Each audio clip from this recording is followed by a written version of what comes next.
देखिए हम लोग हाईवे पे हैं रात के समय में, और यहाँ पे हाईवे हंगामा रेस्टोरेंट वाटर पार्क को दिखा रहे हैं। ये ढाबा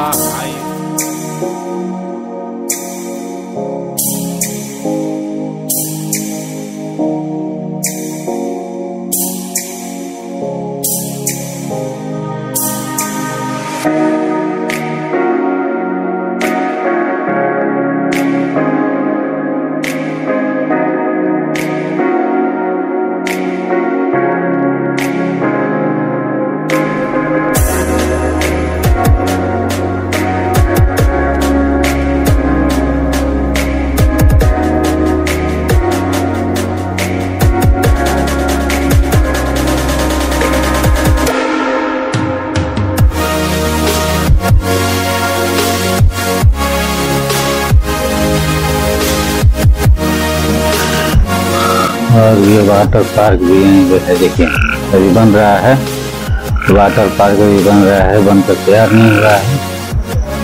और ये देख रहे हैं अपना